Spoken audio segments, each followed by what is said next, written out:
asi seal?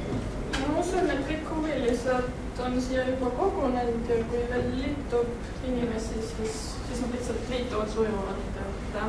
Tere minu poolt, mina olen Epredik Eesti Noorsootöö Keskusest ja juhatan siis seda töögruppi.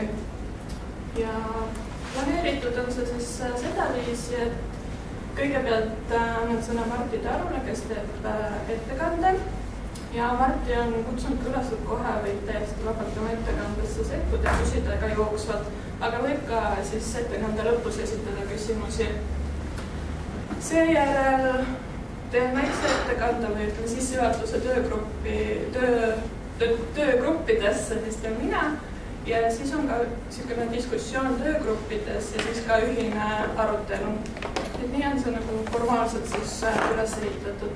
Ja jooksvalt saame teha siin väikse jalaskirjutuspausi või kuidas nagu tunnata, et vaja on. Aga kuna meie töögrupp on nii suhteliselt väikene, siis ma mõtlen, et võiksime ka teha väikse tutvumisringi, et korrakski igaüks saab oma nime välja öelda ja asutuse, kus ta pärit on. Sobib see teile? Et ma annakski siit sõna enda kõrvale, jah? Jones Naiti MTÜ Igale lapsele pere. Mai Preilmann, Tartu Ülikool Sotsiaalteaduslike Rakendusuuringute Keskus. Annika Tallo, Abu-Kogu. Pille Tammsalu, Põhja-Tallinna valitsus. Tere, mina olen Tiire Tiismäe, olen Haridus- ja Teadusministeeriumi lausosakonnast. Tere, mina olen Kaisa Orumuk ja olen EPU kolleeg Eesti Noorsootöö Keskusest. Tere, Kalju Nurm, Saue valla alaealiste komisjonist. Tere päevast, Rene Sein, Eesti Vanemate Tervise Ühing. Tervist, Anu Paum ja Politsei- ja Piirivalveamet. Vilju Riinemaa lasteabi telefon 11611. Tere, ma olen Jutta Jaani, olen Tartu Ülikooli haridusuuringute õppekava arenduskeskuses. Tere, mina olen Eeritu Mõttus Võru Martikeskusest ja Eesti Avatud Martikeskusest ühendusest. Sigrid Petahver, MTÜ Omanere. Tere, Piret Taru, Tartu Ülikooli Riiende Kultuuriakadeemia õppejõud ja õigusnõunik. Ma olen Martin Taru. Ja mina olen Liina Kivimäe ja Peetuk. Aga meil praegu selgus, et ei ole ühtegi murreesindajat, et lihtsalt siis saab kuulata, mis me räägime soole. Aga ma siit saangi kohe anda sõna Martile tema ettekande jaoks.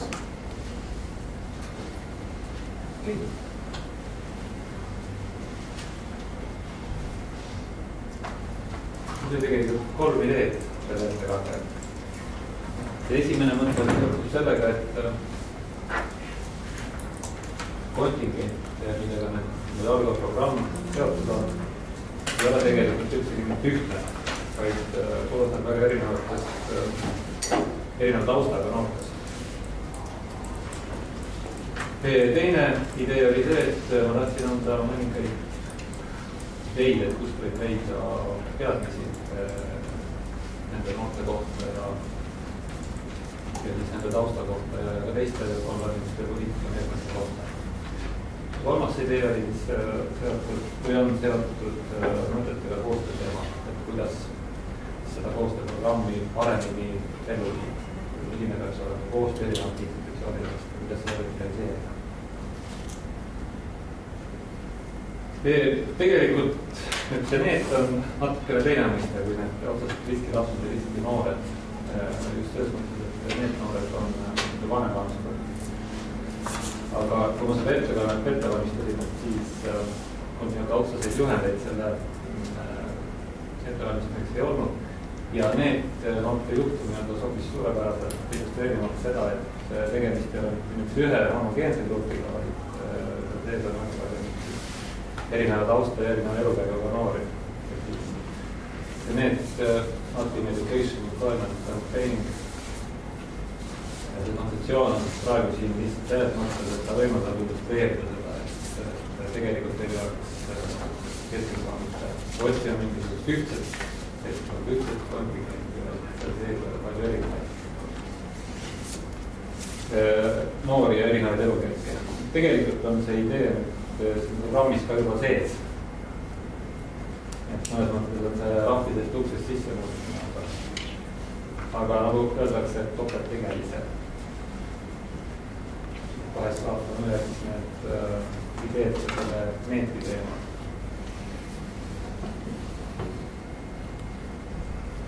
Eelmine aasta tuli välja üks uuring, mida viis siis läbi Eurofond või European Foundation for Improvement of Living and Working Conditions. Ja nende üks, tähendab, nad keskendusidki siis need noortele Euroopas, vaadates läbi siis kõik, üritasid vaadata läbi kõik liikmesriigid.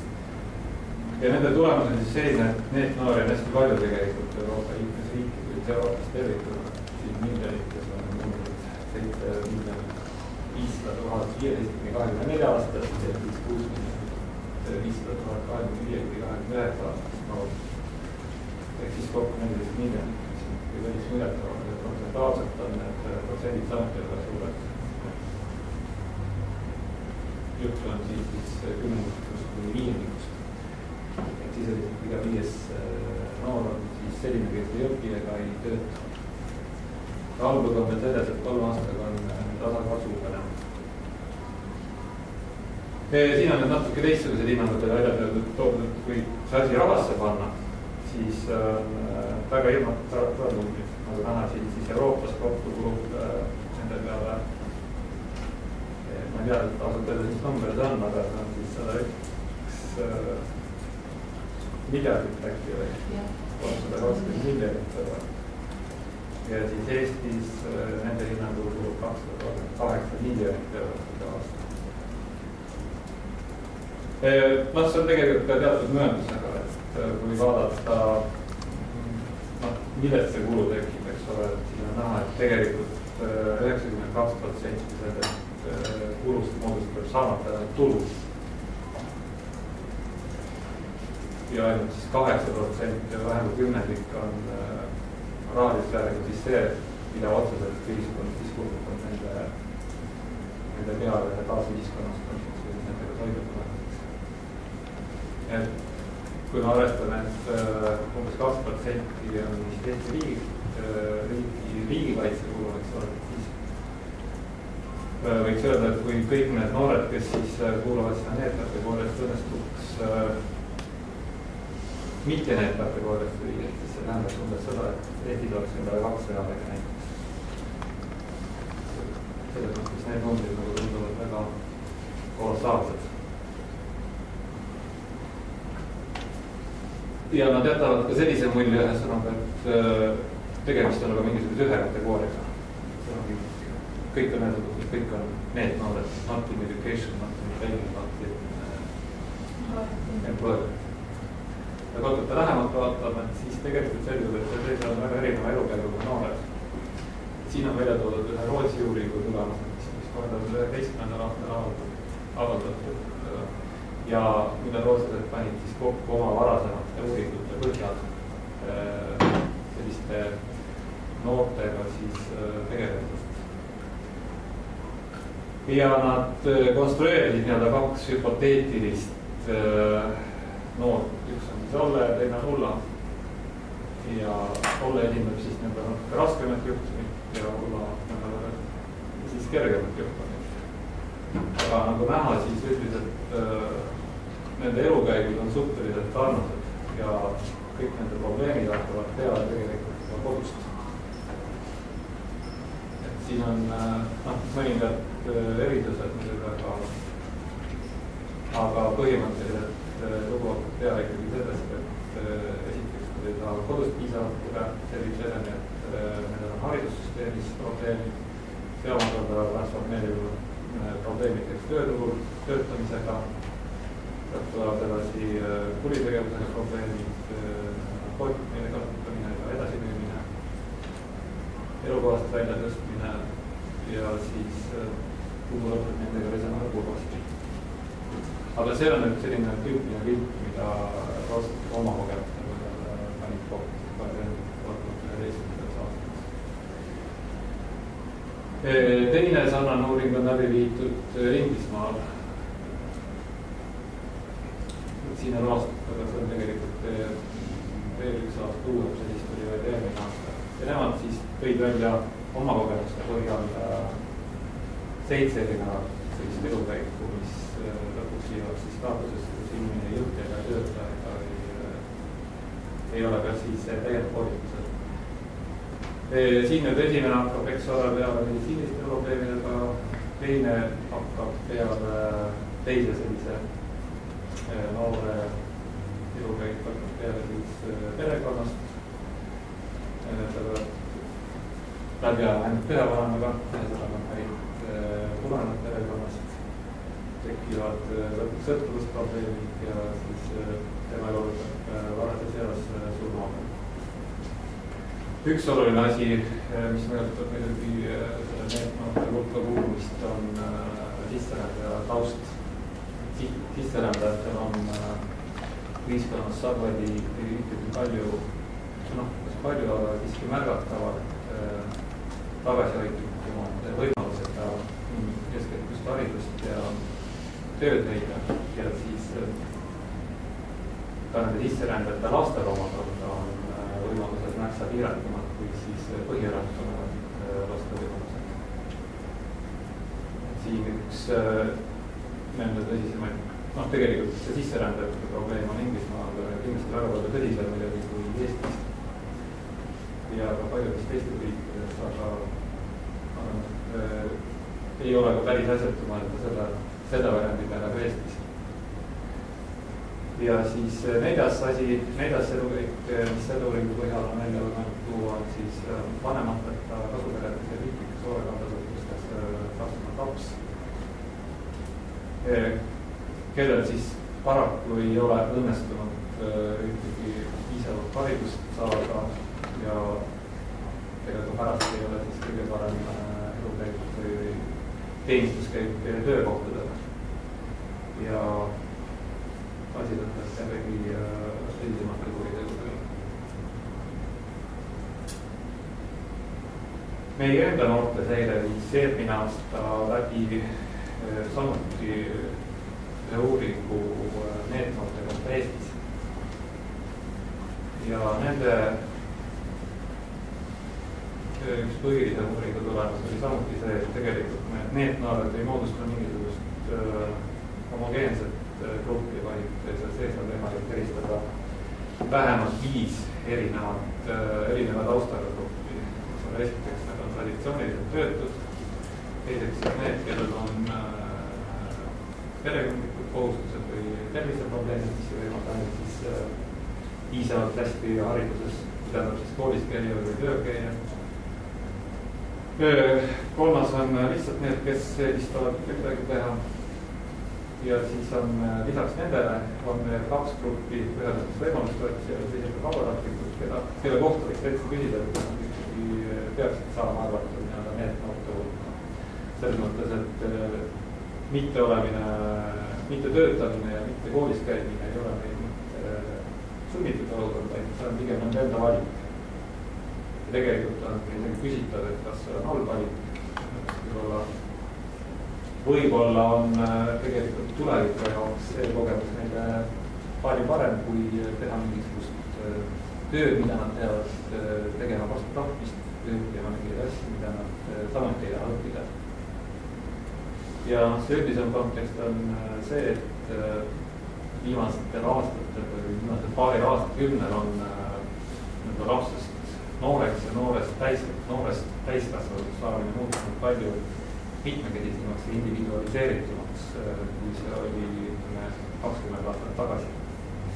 Tegelikult see NEET-noorte mõiste on üldse tulnud Inglismaalt ja see tekkiski seoses sellega, et leiti, et on tekkinud selline grupp noorte hulgas, kes ei õpi, kes ei tööta ja kes ei osale ka täielikult koolitustel. Aga see tekkiski umbes 80. aastat, 90. alguses. Enne seda oli olukord suhteliselt selge, selles mõttes, et noorte elukäik või üleminek siis noorusest täiskasvanu ellu oli küllaltki determineeritud. See tähendaski seda, et inimene käib koolis, omandab mingisuguse eriala ja pärast täieb töö.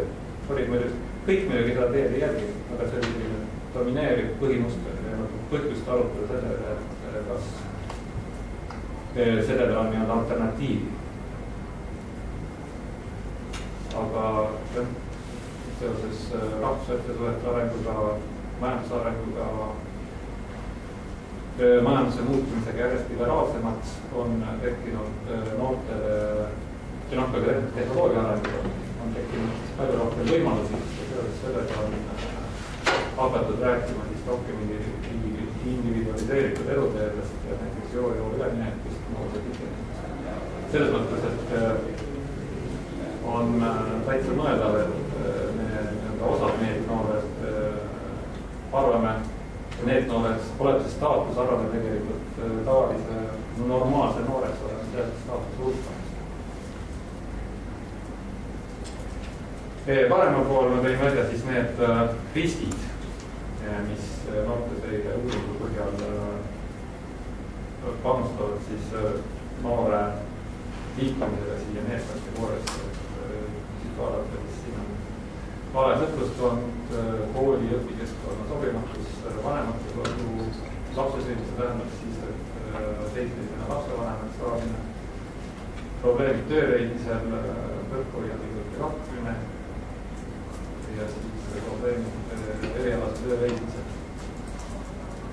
Ja ühena nad tõid välja veel eraldi selle, et kui noored inimesed võtavad vaheaasta või ka mitu aastat, pärast seda võib juhtuda, et neil on probleeme struktureeritud elukorraldusse tagasi pöördumisega. See võib osutuda üheks põhjuseks, miks inimene hiljem siis kipub tööturult ja haridussüsteemist välja langema. Siin on välja toodud nende Rootsi ja Inglismaa uuringutega riskifaktorid.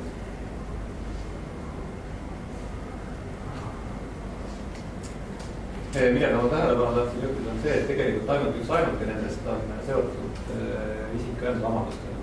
See on see esimene vaimne füüsiline puue või erivajadus. Ühesõnaga on noori, on lapsi, kes vajavad õppimiseks eritingimusi. Aga see on ka tegelikult ainuke, mis on otseselt isiku enda omadustega seotud. Kõik ülejäänud need riskifaktorid, mis siin välja toodud, on suuremal ja väiksemal määral sotsiaalpoliitika erinevate aspektide poolt mõjutatavad. Näiteks elamine eemal keskustest või vanemate haridustase, vanemate töötus on üldise haridus, tööhõivepoliitikaga,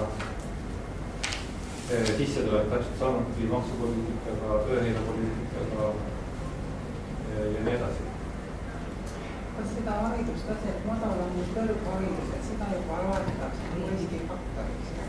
Jah. Ta on aeg, kus peab olema normaalseks toimetulekuks vähemalt kõrgharidus. Vähemalt see 3 aastane, ütleme niimoodi. Ja kolmandates näinud. See oli selles uuringus välja toodud kõige olulisem tegur tegelikult. Kui ei ole kõrgharidust, siis see suurendab NEET-gruppi kuulumise riski kõige rohkem. Üldse näiteks kõikidest tegurist. Ja see ei ole tõesti mitte keskharidus, et see kõrgharidus. Jah, see on nagu tegelikult jälle, see on niisugune uus asi. Jah, see on seotud haridusele juurdepääsu laienemisele. Üldine haridustasem. Ja üldine tegelikult langenud. Sisuliselt see 3-aastane on keskeri pärast keskkooli. No see bakalaureuse rakenduskõrgharidus, see on ju, ta ei ole selle tegeliku kõrghariduse tasemel praegu. No ta on ilmselt madalam. Nagu vana keskeri pärast keskkooli. See magistrikraad on siis... No see sisuline tegelikult. Magistrist alates on tegelikult, aga siin on mõeldud ilmselt ka seda bakalaureust ka. See on lihtsalt tase 3, see on 3 aasta bakalaureuse. Mis põhjusel see elamine kasuperes riski jaotanum, see oli põhjuseid ka välja toodud? Kus liikumine peres välja või? Ausalt öeldes seal ei olnud neid mehhanisme nii täpselt välja toodud, aga andmete analüüs näitab, et kui laps kasvab kasuperes või riiklikus institutsioonis kuskil, et siis on risk sattuda mitte töötavate ja mitte õppivate noorte päris suured kui tavaperes. ma oleksin täpne öelda, et see pole mitte risk, aga see on üks tunnus NEET-noortel. Et pigem see põhjus, miks ta on sattunud kasuperre, võib viia ka selleni, et kui hiljem tekib raskusi. Ma ei oska neid mudelit siin täpselt konstrueerida, aga selge. Põhjusel kaks asja. Need ongi kattisemad lapsed, mis läheb ja see tänavuses ongi super. Just. Seal ei ole kasupere, vaid et juba seal on juba peres toimunud. Ütleme, et nii-öelda vahepealne faktor. Äkki seal on mingi põhjuseid välja toodud, et seal on liikumine, päris teiseks, seda riski nagu suurem. Seal ei olnud jah täpselt seda mehhanismi. Probleem ei ole peres. Tähendab, et probleem ei ole kasutajal. Juba selles, et ta erinevat, et ta üldse sinna satub. Selles on probleem. Sealt peale võiks olla vanemad. Kas see üldse vanemaid või on rahutatud või... Jah, seda ma tahtsin ka öelda, et tegelikult ükski nendest lapsed tõenäoliselt iseseisvalt üldse nagu ei saa toadeski. Ja teine asi, et ühe faktorina tõenäoliselt ei põhjustaks sattumist sellesse NEET-noorte kategooriasse. Tegemist on ikkagi niisuguse komplektiga ja multivariatiivse asjaga. Probleemid kuhjuvad ühes kohas ja siis selle taga ja niimoodi, et inimene välja institutsioonidest haridussüsteemist kõigepealt ja siis tööturult ja siis on juba suuremad probleemid. Tegemist on nagu keskkonnast tingitud asjadega. Tahtsin öelda see haridustase kohta, et oluline on ka just ema haridustase. Isa haridustase just ei olnud nii oluline. See oli nüüd, siin on välja toodud selle noore enda haridustase. Vanemad madal haridustase, just et ema, just see, et ema haridustase on määrav ka lapse tuleviku seisukohalt. See on riigi spetsiifiline, see on Eesti lomane. See on nagu Eesti lomane. Ma arvan ka, et see igal pool ei ole. Aga põhimõtteliselt üldiselt tegurina on vanemate pere haridustase. Üks nendest teguritest, mis kirjeldab tema sotsiaalmajanduslikku olukorda üldiselt. Näiteks Norras, mis on 70% on mõlema vanema. See on siis kindlasti seda näha.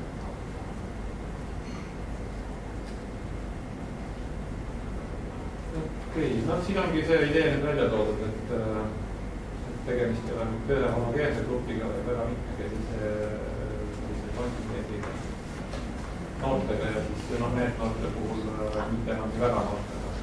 NEET-noorte puhul need ülemine vanuspiir on, ma olen lugenud isegi 35 aastat näiteks. Loeti 35 aastat noortega, kui 35 aastat inimesed. Teatud noorte riskigrupp just.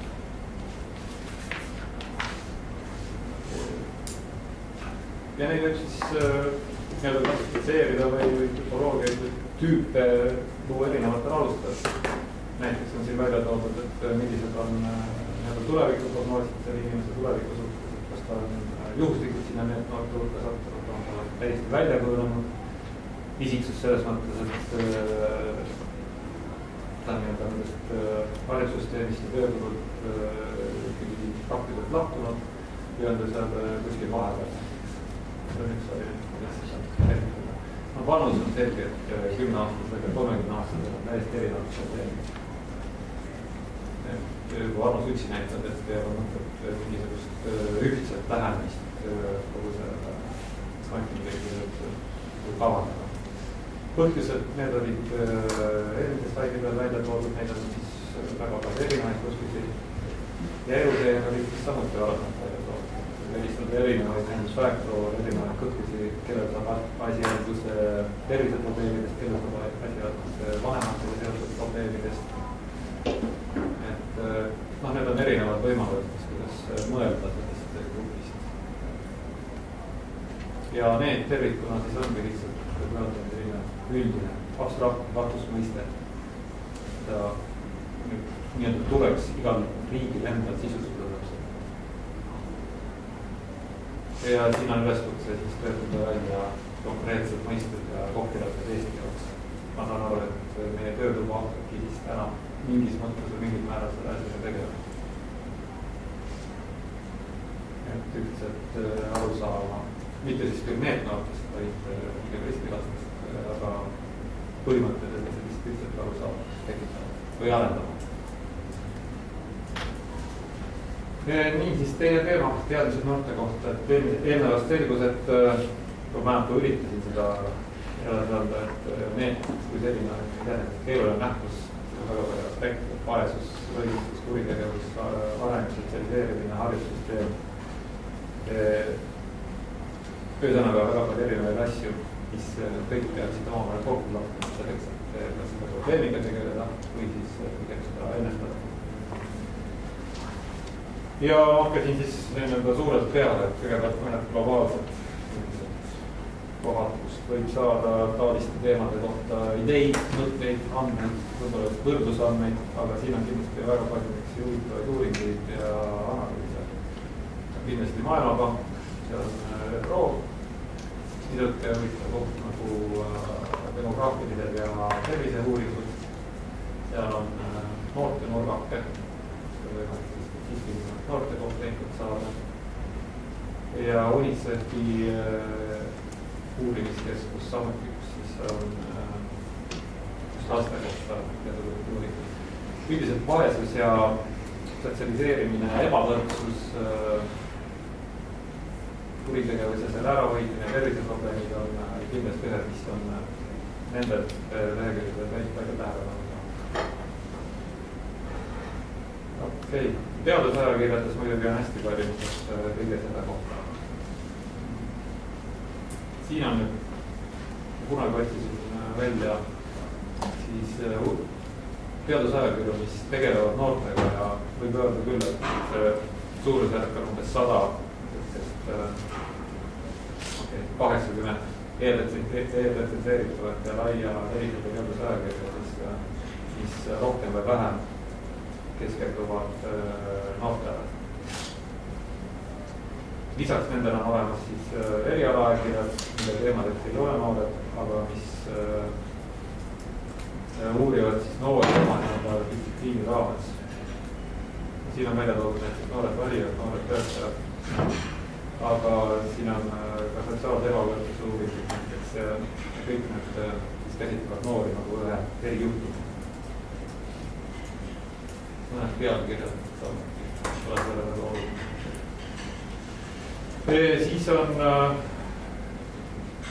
tegelikult Euroopas suhteliselt palju, hästi palju, kümneid suuri, mitut riiki hõlmavaid projekte käimas.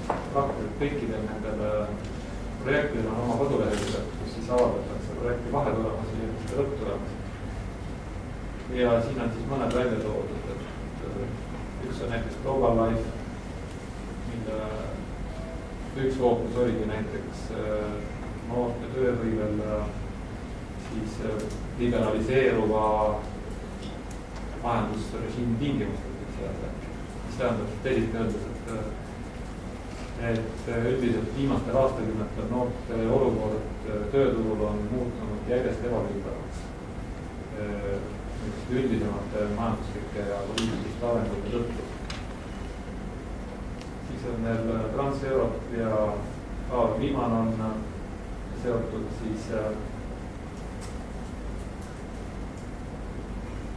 lõinemisega, põhiliselt kultuuri või rahvuskultuuri põhiste probleemidega ja siis erinevad immigrant-rahvastiku lõinemisega põhirahvastikku. Ja see on nüüd, Eestist ei ole tõesti niivõrd või sellist tähendust on saanud, aga paljudes Euroopa riikides on saanud. Näiteks Rootsis oli nüüd on vist lõppenud rahutused seal, aga oli ju äsja nädal aega väga vägivaldseid ettevõtmisi ja need olid just noored muidugi, kes autosid ja pidid vara ja mitte lihtsalt noored, vaid need olid immigrant-autoga. Et selles mõttes immigratsioon on kindlasti üks olulisemaid teemast ka selles kontekstis lihtsalt lapsed ja noored. ESPAT uuring siis kooliõpilaste alkoholi ja teiste mõnuainete tarvitamise kohta. Siis Youth in Europe üldisemalt noortest Euroopas. Civic education sillelt on seotud siis ka osaline ühiskonnas. Okei, siin on natuke üldisem pilt. Nüüd esimene pealkiri põhimõtteliselt linkib siis sellisele leheküljele, kus saab teha otsingu kõikide Euroopa Liidu poolt rahastatud sotsiaalmajandusliku, ütleme siis, see on uurimissuund, Socio-Economic Sciences and Humanities. See on üks uurimissuund, mida raames rahastatud projekt ja seda tingiti, saab võimalik saada lehele, kust on võimalik otsida. Ja miks on oluline, ongi sellepärast, et väga paljud nendest projektidest on seotud tegelikult noorte integratsiooniga ühiskonda. Järgmised 2 linki on siis publikatsioonidele. Social Inclusion of Youth on the Marches of Society. Ilmus siis üle-eelmine aasta, võetud kokku 7 projekti tulemused. Põhimõtteliselt käsitleb just seda teemat, mis on selle projekti või selle Valgava programmi südameks ka. Ja siis see viimane link viib ühe publikatsiooni juurde, mis on natuke üldisem. Seda natuke vahem võivad. Siis on meil olemas Eurobaromeeter, kus need arvamusi ka noorte olukorda ühiskonnas. Ja siis on meil või 2 toredat asja, üks on siis Euroopa noortepoliitika lehekülg, kus saab siis noortega seotud poliitika eesmärkide kohta Euroopa Liidus hea ülevaate. Ja siis teine asi siin allpool on Euroopa Nõukogu ja Euroopa Liidu partnerlus noortevaldkonnas. Õigemini hea on, et sellel on uuringute selle kohta on hea, et sellel on 2 palvüksust. Üks on siis European Knowledge Center for Youth Policy, mis kogub siis kõikides riikides vastava riigi ülevaateid. Neid koostavad siis nendes riikides elavad korrespondendid. Ja teine huvitav koht või võimalus ka saada teadmisi noorte kohta Euroopa kuulõpilad and youth researches, mis on suhteliselt uus nähtus, tekkis 2010. aastal. Aga see on ka üks võimalustest. Eestist, kus me siis Eestis saame, millised teadmised on meil Eestis noorte hariduse ja tööturu kohta. Kui kaugemalt peale hakata, et siis esimesed uuringud selle teemaliselt tehti algasid õigemini 66. aastal Mintikna ja siis oli veel mõned uurijad, kes alustasid sellist paneeluuringut, kus siis ühtlasid ja samasid inimesi küsitleti minu arust 5 korda. Ja 66. aastal algas siis nende elude jälgimine pärast seda, kui nad lõpetasid keskkooli, vastusid ellu. Seda on siis korratud põlvkond elus 83. aastast alates, siis on õpilaste vaba aja kohta, õpilaste põllumajanduse suunduvad Eestis, ausa uurimus ja nii edasi. Ühesõnaga sellist tausta, mida kasutada täitsa palju. Siis on olemas Eesti teadus infosüsteem, see on nüüd natukene aegunud ülevaade. Ma ei ole viimase paari aastal tegelikult täpselt neid kõiki projekte üle lugenud. Viimati oli seal 110 sellist noortega seotud uurimisprojekti. Ja 72 nendest olid sellised, mis tegelikult ainult noortega. Ja siis tasemest on palju see, et sihtfinantseeritavad nendest 12 teadusfondi rahastusel oli 41 ja välisrahastusel 18. Nüüd enam seda, nüüd on teaduse rahastamise süsteem natuke teine, aga tollel ajal oli, mis teaduslikult on, oli sihtfinantseeritud teema oli siis kõige teadusteema Eestis. Ülikooliti on nad jagunenud siis põhiliselt Tartu ja Tallinna ülikoolide vahel. Tartu ülikoolis on 60, Tallinna ülikoolis 46 projekti. Tartu Ülikoolis siis kõige enam oligi sotsiaal- ja haridusteaduskonna projekt ja Tartu Ülikoolis siis veel on, millest võib kasu olla sotsiaalteaduslike rakendusuuringute keskusrakend ja on siis andmebaas, kus huvilised saavad siis teadusprojektide kohta nagu rakenduslikud interdistsiplinaarsed haridusuuringud ja andmebaas Google. Kõik on internetis siis kättesaadav. Tallinna Ülikoolis siis kõige rohkem projekte oli kasvatusteaduse instituudis ja siis ka rahvusvahelises teaduste instituudis. Et seda põhjal võib öelda, et need teadusuuringud tegelikult põhiliselt keskenduvad sotsiaalsetele teemadele. Siin ka teistes instituutides on aga põhiosa nagu sotsiaalsed teemad ja noored ühiskonnas siis. Ja siis on meil terve rida kohti, kus on mitte teadusuuringud, aga sellele vaatamata väga arvan, niisugused hea kvaliteetilised tööd ja andmed ja seisukohad. Et kindlasti Haridus- ja Teadusministeerium, mida nüüd on siis noorte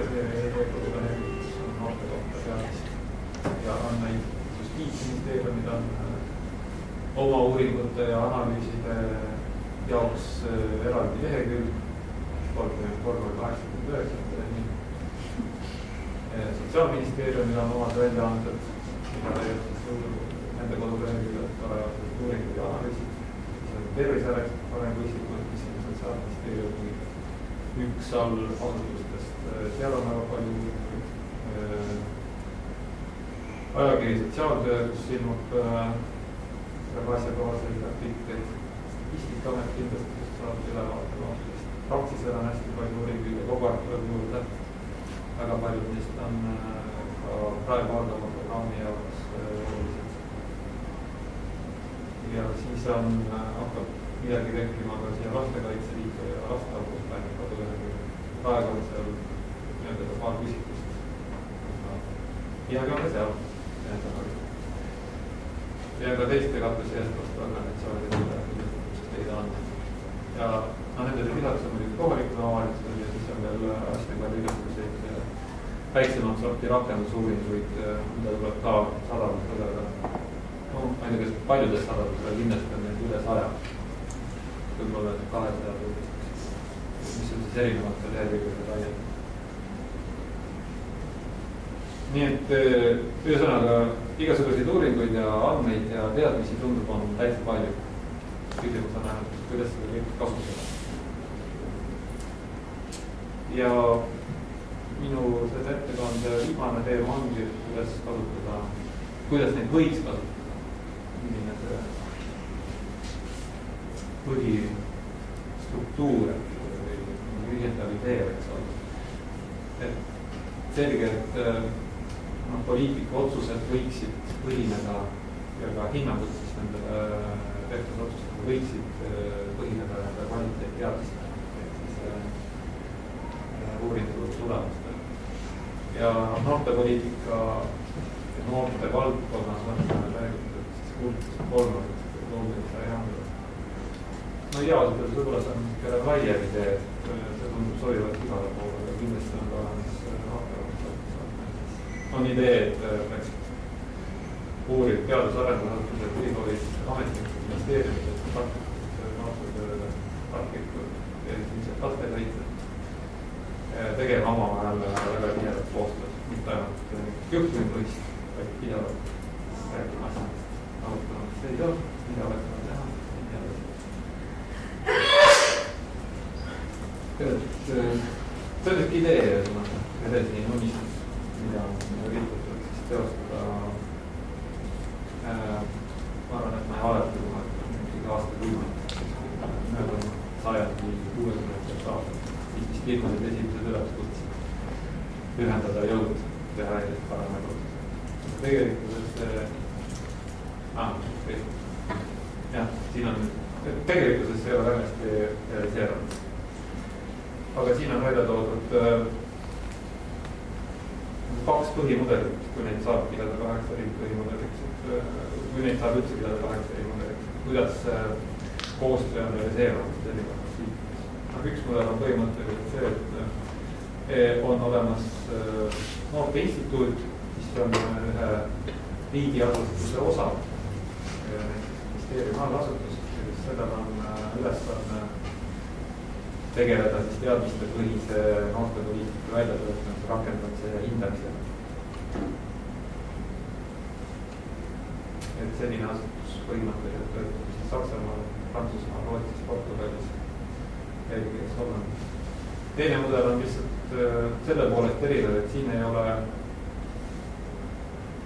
see uuringute ja see koostöö ei ole riigiasutuse osa, vaid vormiliselt ta on mingisugune võrgustik või mitteorganisatsioon, kolmandate organisatsioon, siis ta on toimunud väga tihe koostöö riigiasutusega, selle üksusega siis, kes on vastutanud ees. Võib-olla on kaks erinevat mudelit, võib-olla väga erinevad ei ole. Mõlemal juhul on igal juhul selge, et see lõppvastutus on ikkagi riigi käes. See on ikkagi riigi ülesanne töötada välja teadmiste põhised meetmed ja neid hinnata. Ja mis on siis seis Eestis? Kahe uuringu põhjal võib öelda, et koostöö erinevate sektorite vahel on suhteliselt nõrk.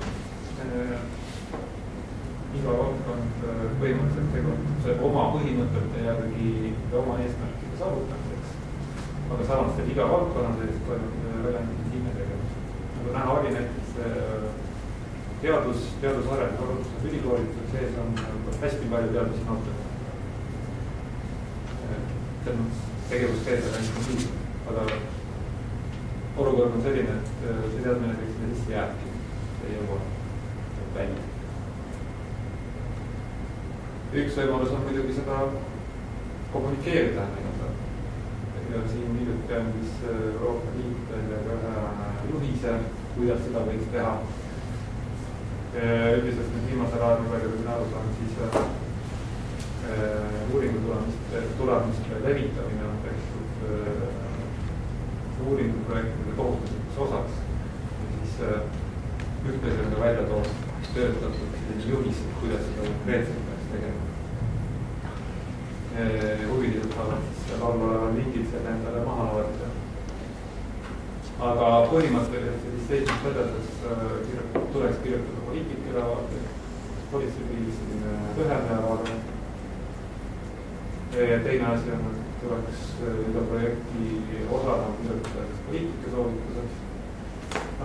Suurt vahet selle politseipiiliga ei ole, poliitika soovitusega üld aruande osaks, politseipiiliga ülevaade.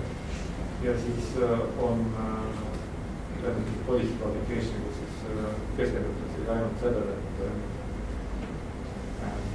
milline on uuringu tulemusel tähendus sotsiaalpoliitikate ka muude poliitikate jaoks.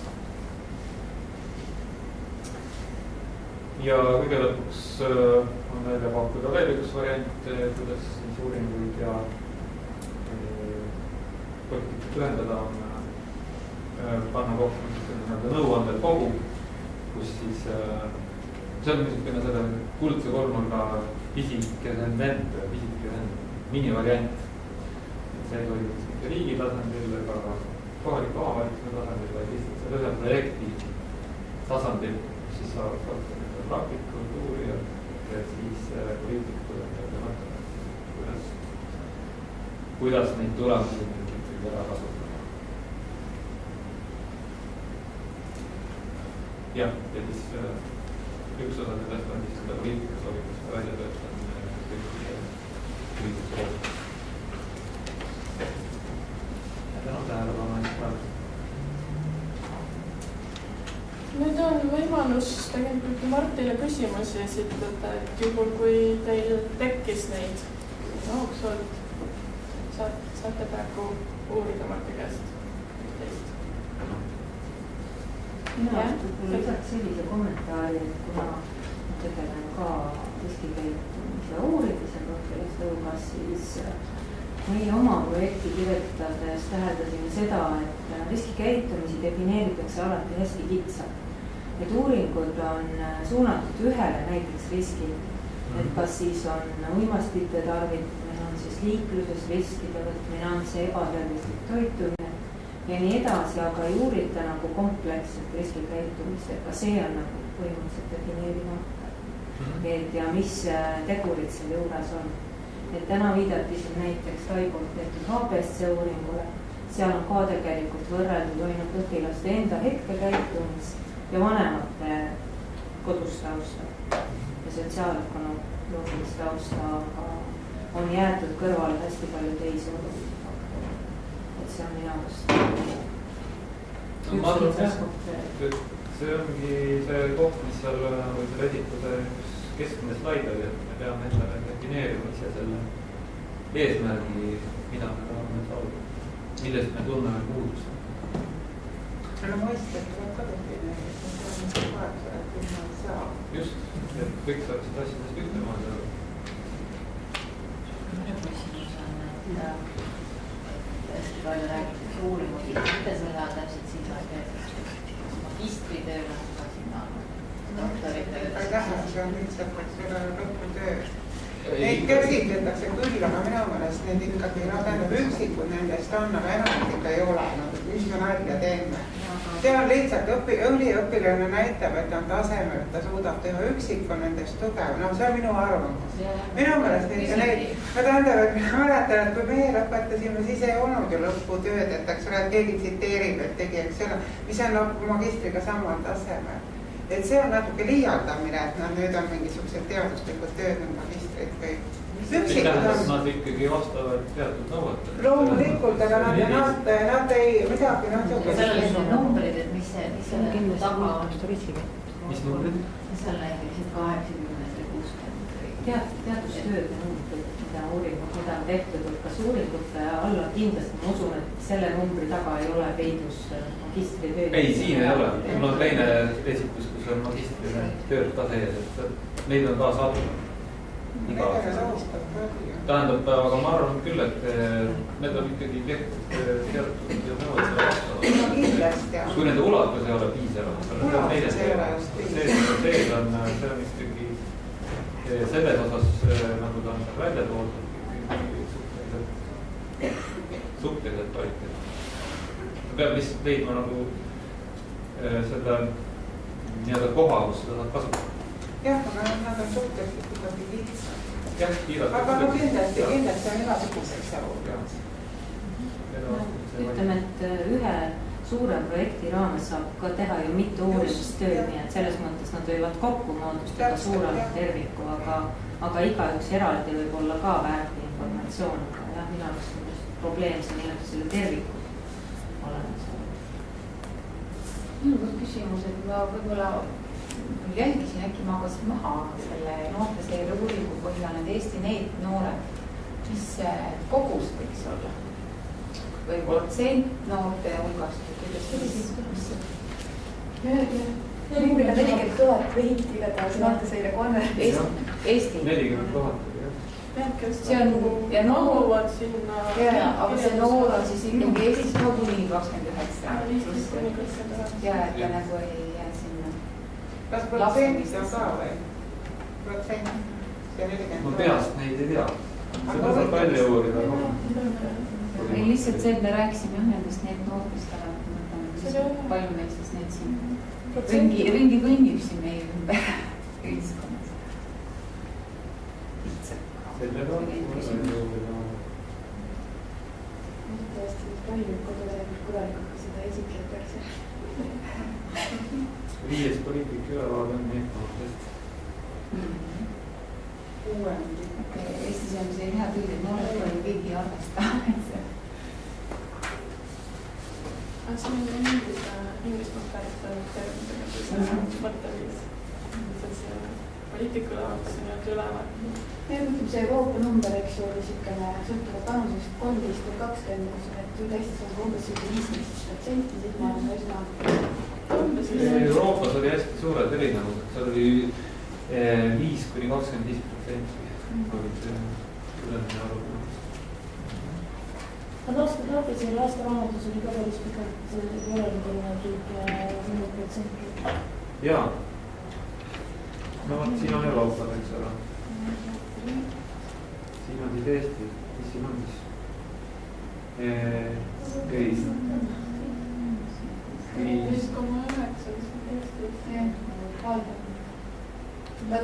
Eesti liit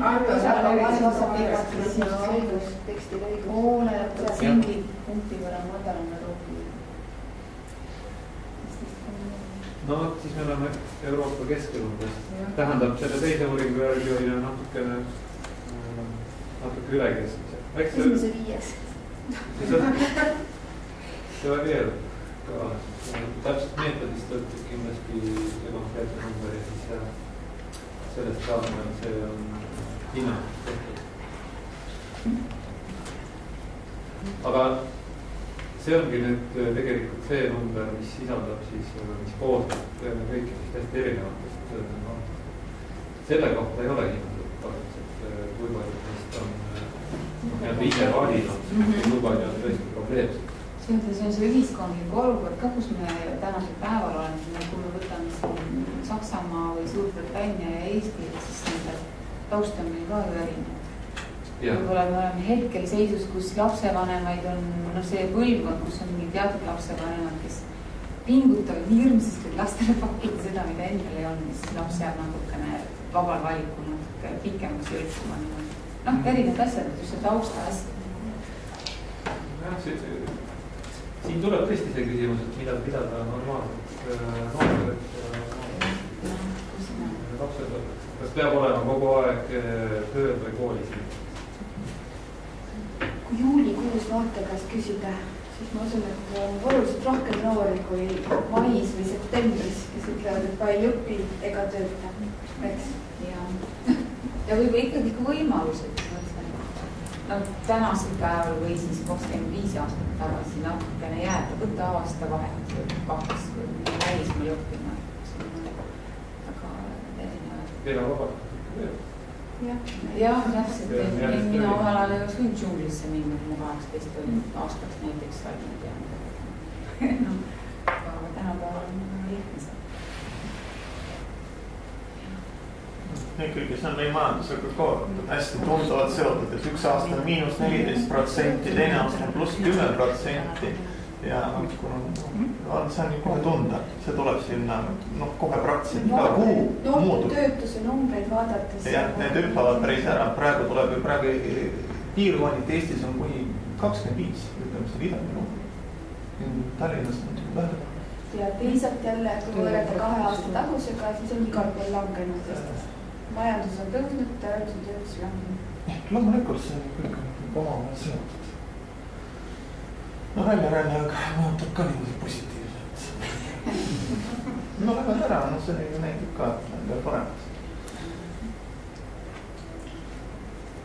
Jah, töötust on peetud üheks, nad on mitte töötust, vaid just tööturu olukorda peetud tõesti üheks selleks ka riskifaktoriks, et mis mõjutab need puudumist. Kuna selles mõttes, kellel on tõesti probleem. Eelmine aasta 10 800 läks 14 000 tuli tagasi, pluss 6800, see on nii-öelda vahem. See on, ega meil noori ei ole, siis 1800.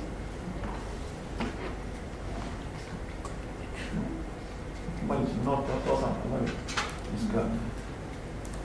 Ja protsentidest rääkides ei olegi see arve tähtis, et protsenti võetakse ikka nii, et nendest noortest, kes Eestis on nii mitu protsenti. Seda välja arvud, seda protsenti nagu ja võib-olla ära lähevad just need aktiivsemad ettevõtted. Loomulikult pioneerid nii-öelda lähevad ära. Ja siis meie need noorte arv hoopis kasvab protsentuaalselt. Võimalgi mõlemast otsast, et on teatud poolt need aktiivsed ja tarkad ja teised need, kes nagu siin midagi ei leida. Need tuleb väga kindlasti tagasi.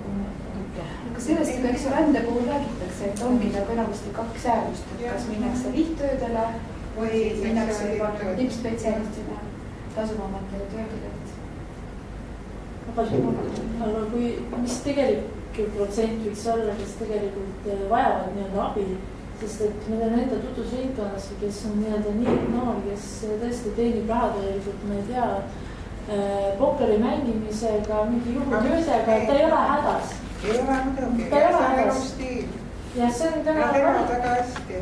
aga tegelikult me ei tea ju reaalselt neid, kes sellest 40 000 ütleks, et vajavad tõesti abi, tuge.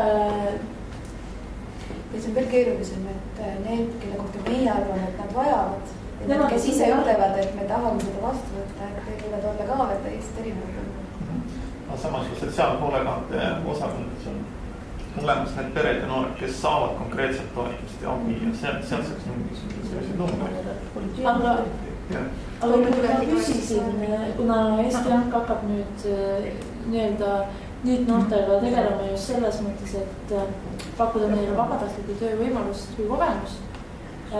Siis tegelikult, kui me rääkisime kohalike sotsiaalosakondadega näiteks, siis ka nemad ütlesid, et neile jõuab nii väike protsent sellest, et ka nemad ei saa seda nagu neid andmeid, et võib-olla ise toetada.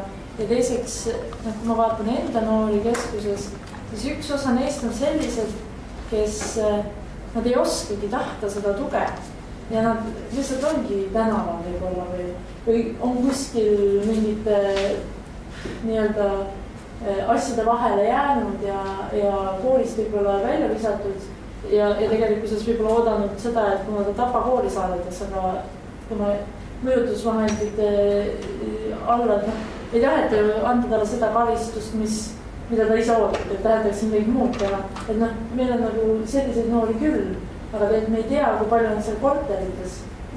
Sest lapsevanemad ka ei ütle justkui probleemi ei ole. Üks on veel võimalus veel Eesti Töötukassa uurida, et seal on ka iga kuulne statistika, et selle saab kätte. Selle osa saab kätte loomulikult. Aga need, kes on lihtsalt niimoodi ula peale jäänud või kes ei figureeri mitte kusagil, neid on ka omane.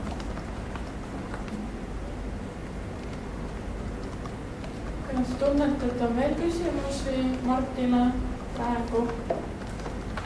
Või siis minu ettepanek on teha praegu väikene paus, kuni ma sinna Marti aruvidisse enda faili panen, et ei saab jalgas võtta ja vett võtta ja ütleme, et näiteks täistunnist teen edasi või sobib teile?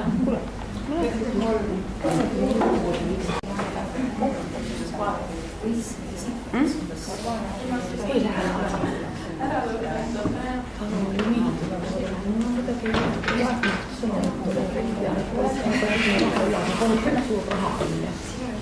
Lähen Gruusiasse viie inimese delegatsiooniga ja mis on seal teine? Ma mõtlen siis järje üle ja edasi läheb selliseks, ma loodan selliseks aktiivseks diskussiooniks, aga ma teen väikse sissejuhatuse sellesse, et võib-olla anda natukene Marti mõtetele juurde mõtteid ja siis ka nagu seal diskussiooni fookusse.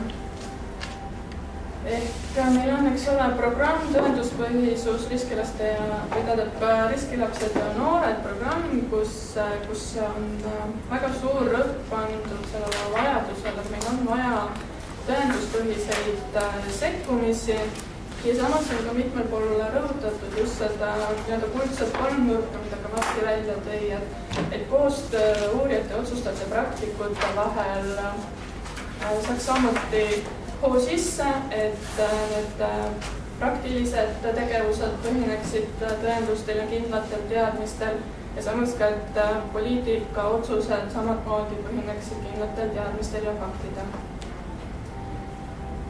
Ja siis selline ilus eesmärk, et tõenduspõhised sekkumised siis riskilaste ja noorte eluolu parandamiseks, et mis see siis nagu tähendab, mis see vaja oleks.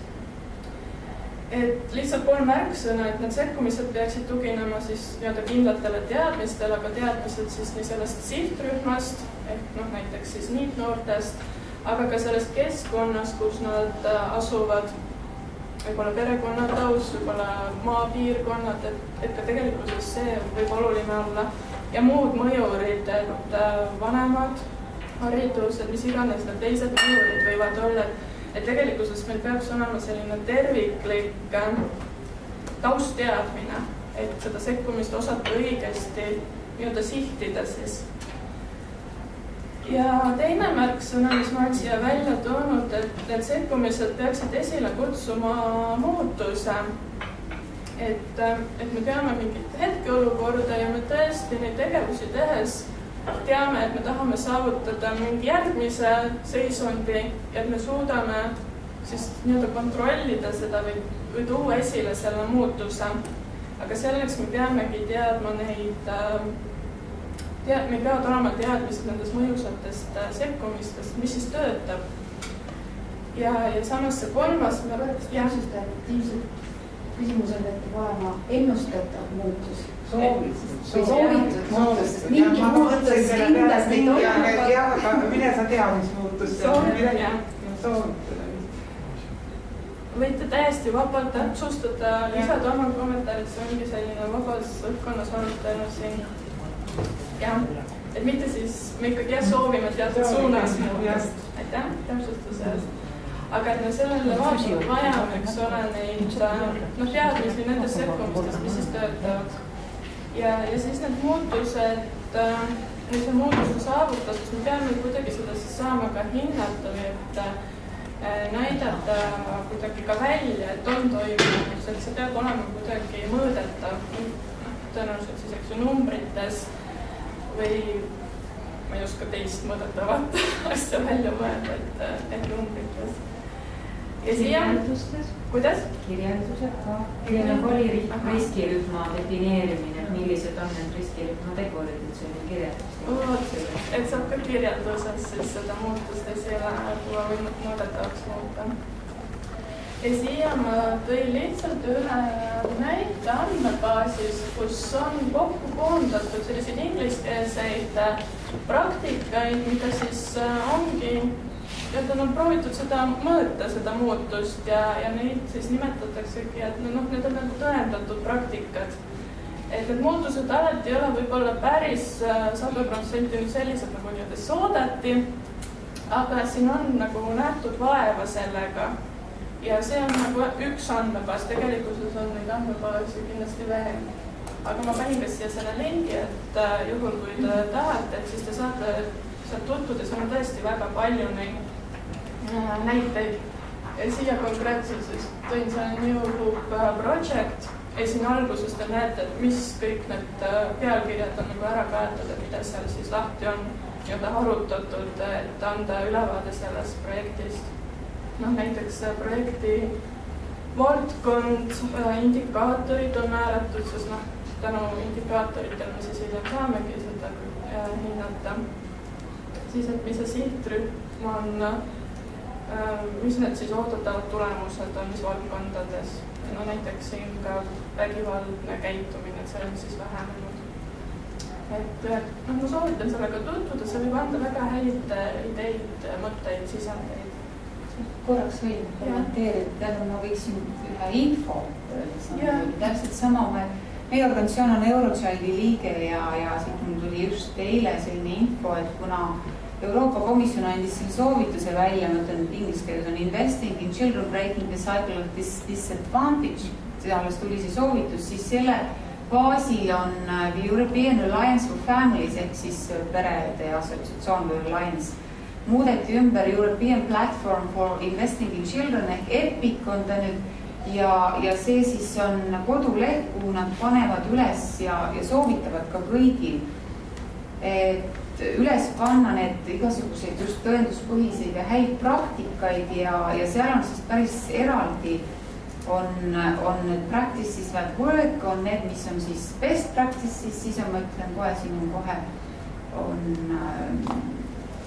ühesõnaga ma võin selle kodule pärast võib saata, et mis on nagu head praktikad, mis on promising practices ja nii edasi, sinna hakatakse üles panema ja samamoodi tuli Eurochildi poolt nii-öelda see üleskutse, et kellel on organisatsioonidel või riikidel midagi, kui ise ka sinna üles on võimalik. Et seal on hästi sellised just kõik see noored ja hariduslapsed ja nii edasi. Kas selles andmebaasis on just nimelt, et osad on, mis on nagu tõendatud ja osad on, mis ongi promising, et nad annavad lootust headeks näideteks. Ja siis on ka seal lihtsalt näiteid, aga mis siis ei ole võib-olla nii tõsikindlalt kinnitust saanud, et nad on nii hästi mõjunud. Et need andmebaasidega tasub tutvuda, ma arvan.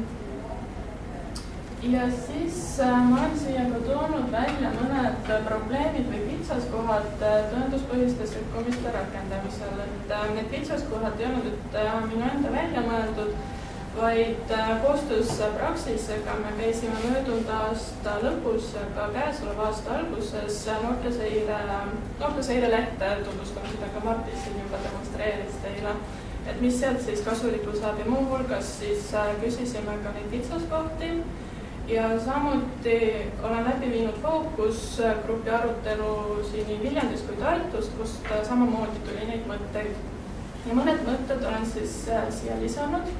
Ja siinkohal juba nagu teile ka üleskutse, et võib-olla te tahate juurde lisada, et ma kindlasti märgiks ka selle juurde teie mõtted ülesse. Aga et mõned mõtted siis, mis nendest gruppide aruteludest välja on tulnud, et miks on raske kas neid tõenduspõhiseid sekkumisi rakendada või mis need probleemid on. Ja üks, ütleme isegi kõige enam välja öeldud põhjus oli siis, et uuringud, et pole aegagi tutvuda nendega, sest neid on nii palju. Nagu Martin, eks ole, ütles, et neid on tõesti palju, kes neid uuringuid teevad. Ja siis samatmoodi, et see praktik noorsootöötaja ütleb, et ma ei suuda tuvastada, et millised neist on need kvaliteetsed uuringud, et kas see magistritöö nüüd vastab täpselt selle kvaliteetsele uuringu kriteeriumitele või võib-olla mitte. Et kas ma võin seda võtta, mis seal on välja öeldud, tõesti nüüd 100% tõesena. Siis järgmine punkt on, et keeruline on uuringutes saadud teadmisi sekkumiste parandamiseks arvesse võtta. Et see on see mõte, et ma küll tutvun selle uuringuga, aga mis siis nagu edasi saab, et kuidas ma nüüd selle teadmise näiteks NEET-noore kohta, et kuidas ma selle siis reaalselt oma töös rakendan, mis ma tegema selleks pean. Et ei oskagi, mul on see taustateadmine nüüd olemas, aga ma ikkagi võib-olla ei oska sellega midagi väga edasi teha. Siis kui küsida nendelt, et te teete ju tegelikult väga head tööd, aga et millele te nagu tuginete siis neid tegevusi tehes, siis vastuseks on, et pigem ma toetun sisetundele kui nüüd uuringutele ja tõendatud meetoditele. Ja põhjus on jällegi seal, et pole aega väga tutvuda nende tõenduspõhiste sekkumistega. Aga teine põhjus, mis ka näiteks välja toodi, oli see, et pole nagu ka kindlat veendumust, et see meetod, mis mujal on töötanud, et see nüüd töötab ka siin meie noorte peal. Ja konkreetse näitan näiteks toodi just see mono näide, mis võib-olla teile tuttav, täna on noorsootöö rakendamine. Kas see nüüd näiteks väiksemates kohtades, kas see toimib? Aga võib-olla ei teata väga täpselt, kuidas see meetod toimibki või mis need erinevad aspektid selle mono juures on. Et võib-olla ka seal üldse probleem tegelikkuses on. Ja siis üks suur probleem on ka välja toodud, et nii sihtrühma kui sidusrühma kohta on nagu vähene teadmine kooltasandil. Ja siis see info selle sihtrühma kohta, samas ka see võrgustik, kellega koos teha mingeid sekkumisi, aga ka samas nagu puudulikud teadmised uuringute ettevalmistamiseks. Ka siin juures on silmas peetud lähteülesande kirjeldamist. Aga ka näiteks väiksemate küsitluste tagasiside läbiviimiseks ja tulemuste analüüsimiseks. Ja sageli öeldi, et need ongi kallid ja samas, et ka neid noorsoo-uurijaid on vähe, kellele siis toetuda. Ja siin ongi 3 punkti pandud, et juhul kui teil praegu selle kiire vuristamise peale tekkis mõtteid ja saate siia kohe lisada, aga võib ka hiljem nagu grupide käigus seda tähendada. Kas te tahate praegu kohe midagi lisada? Aga meie suhtleme erinevate sihtrühmadega ja võib-olla oleme teistest uurijatest erinevad, siis me kohe öelda, et tegelikult uuringut tulemuste tõlkimine nii-öelda sihtrühmale arusaadavaks, see keeld on väga keeruline. Et erinevad uuringud on juba oma teaduskeele poolest nii erinevad, et erinevate valdkondade uurijad ei saa omavahelisest keelest aru. Et majandusteadlased ja sotsiaalteadlased räägivad juba täiesti erinevat keelt ja kasutavad erinevaid meetodeid.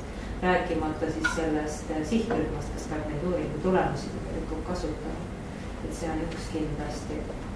Ja teine, et võib-olla see vähene koostöö tõesti uurijate ja rakendajate vahel, mis tagaks uuringute vastavuse siis sihtrühma vajadustel. Ehk siis, kui me tahame rakendada midagi, siis me peame uurima ka sellest lähtuvaid probleeme, mitte neid probleeme, mida võib-olla teadlased tahaksid uurida. Et sellised kaks. Ma jätkaks siit selle mõttega, et rohujuure tasandi praktikute ettevalmistus. Eks see, et kuivõrd inimesed hoiaku mõttes on valmis uskuma, et teadlastel on midagi anda, mis puudutab minu tööd siin ja praegu ja kuivõrd nende oskused on sellised, eks, et nad ka tahavad ja püüavad seda keelt mõista. Mulle tundub, et see takistus võib olla selle koha peale, et uuringud tunduvad väga suure üldistusjõuga. Ja siis inimene praktikas, keegi seisate kõrval, kes mida on vaja puudutada ja tundub, et seal vahel on nagu tohutu vahemaa, mis tegelikult ei pruugi olla, aga inimesed tunnetavad seda vahemaa. Ja siis see viib selles mõttes jälle uuringuga kvaliteedine tagasi, kui ma ütlesin enne rääkis sellest niitnoorte näitest, eks. Kui need on nii palju erinevaid alarühmi ja kui uuring on väga üldine, siis inimene, kellel on noortekeskuses üks konkreetne noor, tunnebki, et see uuring on nii kaugel sellest minu tegelikkusest. Ja siis ma parem tahaks nagu selle tegelikkusega kättpidi koos olla, selle asemel, et mingit uuringut peale. Et selles mõttes ma ütleks, koolituse poole pealt on ka ikka kõvasti veel arengulu. Ja juba selle koolituse koha pealt, et kui erineva ettevalmistusega noorsootöötajad ja kui valmis nad on üldse süvenema, siis ilmselgelt võtab palju aega ja teiseks see, et kas tal on üldse sõnavara või et lugeda. Aga tegelikult see on kahepoolne probleem, sest et uurijad ei vajadu tihti tõlkima enda uuringu tulemusi sihtrühmale alusaadavasse keelde. Nad tihti ka ei oska seda teha isegi, kui nad tahaks. Aga hea näide võib-olla ongi siin noorsootöös ju Mihuse ilmumine, sest tegelikult need, kes tahavad, need uurivad ja nad loevad Mihust aga samas, kui ma võtan enda noorsootöötajatestki, siis ma tean, et pooled loevad ja arutavad selle üle, aga pooled ei tee seda isegi ja ainult teevad siis, kui me käsitleme seda näiteks oma koosolekul või mingil istumisel. Aga see ongi erinev, sest erinev motivatsioon on üldse oma tööd teha. Siingi ongi koht, kus tegelikult võiks ka mingisuguseid lahendusi välja pakkuda, et ma ütlen, me oleme siin hästi palju kogu aeg, me räägime noored, noorsootöö ja noorsootöötajad, ma kuulen, aga no räägime ka näiteks eestkoste organisatsioonidest, näiteks kes mina olen igal lapsele pere, vanemliku hooldada lapsed, kes vajavad minu nägemuse, meie ühingu nägemuse järgi kõige rohkem perekeskset hooldust. Et need inimesed, see tuled sealt samast rohujuure tasandil ja sa tajud see kogemuslikult, sa tajud seda vajadust, hirmsat vajadust. Ja siis puhtalt ütleme, ma ei ole ka väga rumal inimene, kes on ka natuke haridus selja taga. Mul ei ole võib-olla seda pagasid, et kust ma võtan nüüd info, kust ma võtan teie kontakte. Niimoodi. Sõnavarakas. Ei, ma mõtlen kõigepealt isegi kontaktid, et kui mul oleks tahaks küsida kellegi, kuulge, kuidas meil on Eestis nende uuringute nagu tase, võib-olla ma isegi saaks sellest sõnavarast aru ja suudaks seda oma ühingule kommunikeerida edasi sinna päris rohujuure tasandile, ehk sinna. Ja siis järgmine ja teine asi, me just vahetasime siin mõtteid, et minul oleks tohutult vaja Eesti-sisest uurimusinfot, et pärast minna kuskile poliitikute ette, kuulge, ma ei aja siin jahu omas peas. Või kuskil Põlvamaal tädi Maali ütleb, et mul on raske seda last kasvatada, siis ma saan öelda, et ongi raske, sellepärast see laps on läbi käinud hunnik traumasid ja sellepärast, et ka uuringud on näidanud nii sellised. Et võib-olla oleks meil koht, kus me saaks kuidagi mingid ettepanekud teha, kuidas neid asju kokku viia, uurijaid ja organisatsioone ja tegijaid ja kõiki sellist. Tänane see diskussiooni pool ongi selle fookusega, et tehagi sellised väiksemates gruppides esialgu arutelud ajurünnaku vormis, et mida me siis vajame ikkagi ja siis, kui tuleb ideid lahenduse alternatiivideks, kas vajamegi koolitusi, võimalikult spetsiifiliselt, kui see tegelikult sinna neid mõtteid kirjutada, et pakukski, et moodustaks siin võib-olla 3 rühma kus te saate arutleda nendel teemadel ja pärast siis arutleme kõik koos selle uuesti läbi, et ka reflekteerida ja mõtteid nagu fokuseerida uuesti kokku. Sobib selline lähenemine teile? Et me oleme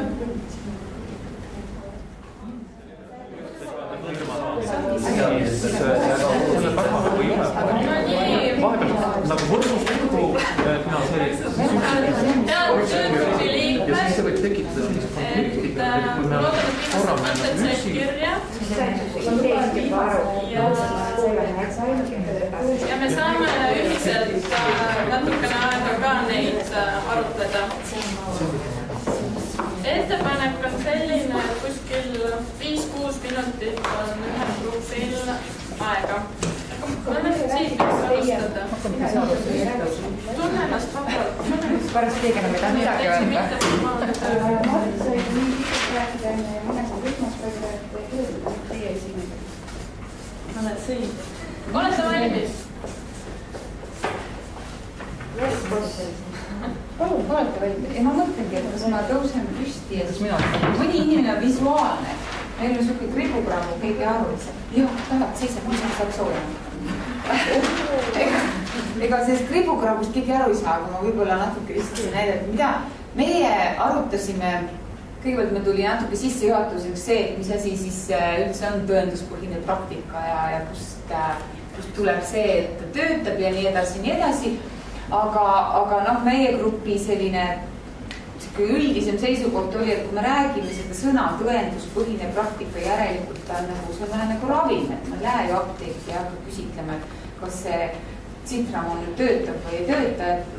Keegi on öelnud, et toimib peavalu, kui toimib, siis ma nagu ostan.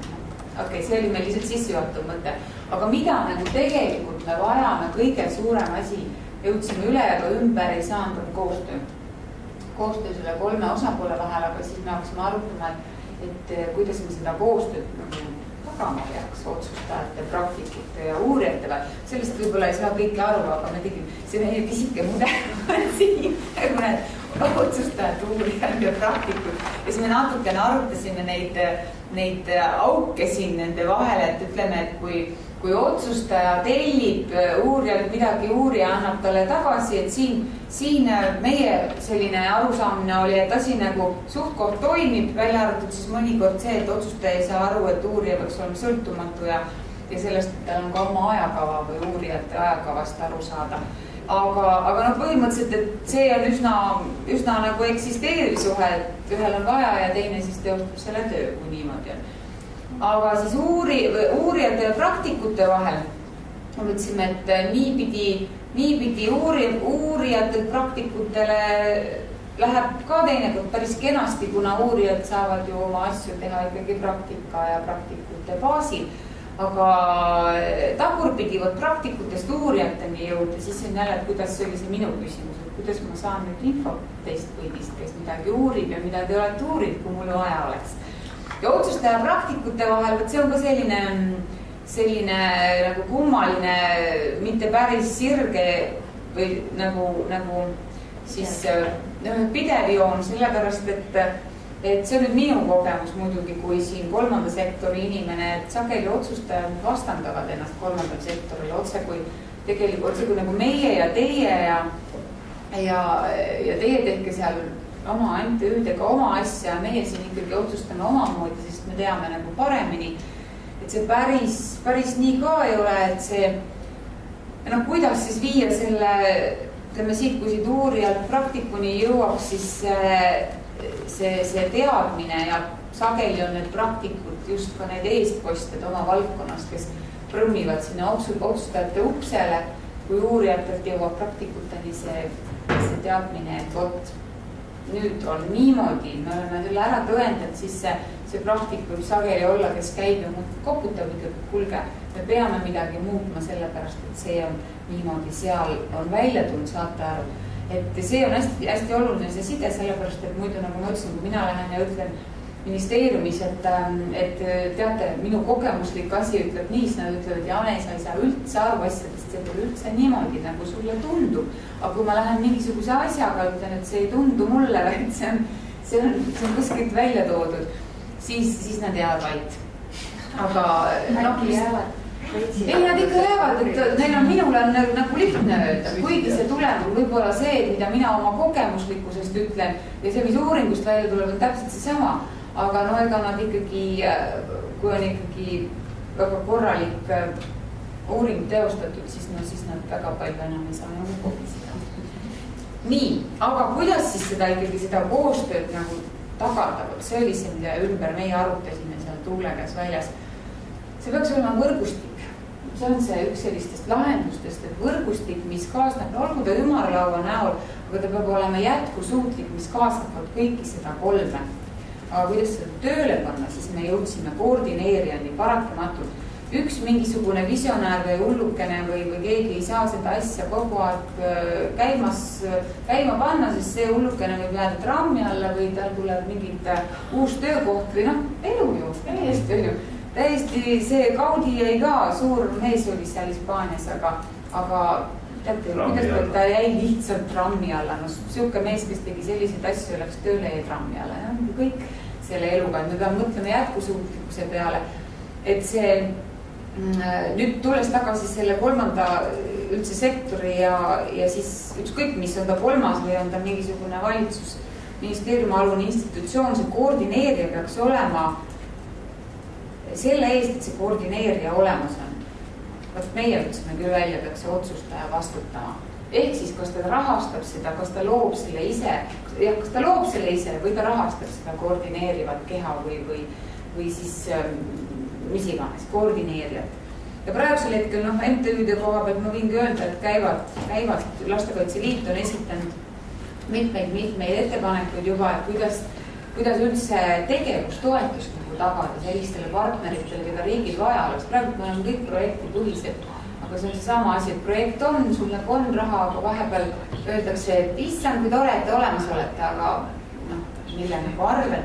Et siin peaks olema minu enda nägemus riiklikud standardid või kriteeriumid, mille järgi riik ütleb, et jah, meil on sellist partnerit vaja, kui te vastate nendele kriteeriumidele, siis teil on olemas teatud tegevustoetus ja projektid jooksevad siis sealt kõrvalt eraldi. Et kui see koordineerija oleks olemas, kes tiksutab kogu aeg seda infot siin vahepeal, siis me võtsime, et elu oleks päris ilus. Ja ta oleks jätkusuutlik, mis, kuidas see siis praktiliselt juba käib, see on siis, on seal kodulehed, on seal pidevad ümarlauad, on seal pidevad info jagamised, see on juba keelatehniki. Siis mõni üks mõte meil veel oli, kuigi see mõte läks tagurpidi tagasi, et alguses oli, meil tulid sealt spikerdaja teistest gruppidest, et tegelikult peaks koostöö käima ka institutsiooniga. Mitte niimoodi, et lihtsalt inimesega, et inimene läheb siit töölt ära, just kõik, et on see siis praktik suhtleb, üks praktik, mina suhtlen Maiga ja siis mina lähen töölt ära või Mai läheb sealt hoopis teisele tööle ja siis nagu katkeb see koostöö, et tegelikult peaks ta otse, kui olema institutsioonide vaheline. Samas me jõudsime tagasi selleni, et kui ei ole inimesi, siis ei ole ka tegevust, nii et eks ta ikka vastastikune on, et kui institutsioon on ja seal ei ole aktiivset ja initsiatiivikat inimest, kes tegeleb või oleks pidevalt selline, siis meil on palju institutsioone, aga kui paljud nii organisatsioone kui paljud nendest lihtsalt ei toimi, siis seal ei ole jälle inimesi, kes oleks huvilised see toimetama. Ühesõnaga, minu pika jutu peale meie grupp ütles, et meil on vaja koostööd, selleks on vaja võrgustikku ja võrgustikku ülevoolimiseks on koordineerijad. Nii palju.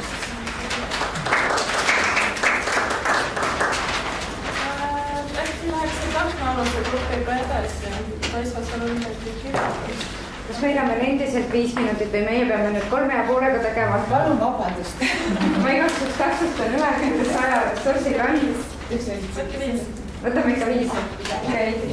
Jah, ma arvan, et see on väga hea lahe. Meil oli tegelikult päris palju mõtteid ja osad said siia kirja, võib-olla mõni jäi välja ka, aga vaatame, millest me siis 5 minutiga rääkida jõuame. Ja leidsime, et siis tõenduspõhiste praktikate puhul meie nägime ka seda, et meil on nagu natukene sellist umbusku ka ikkagi, et me tahame olla veendunud, et need teemad, millega me oleme otsustanud, et me Eestis tegeleme, et need on aktuaalsed.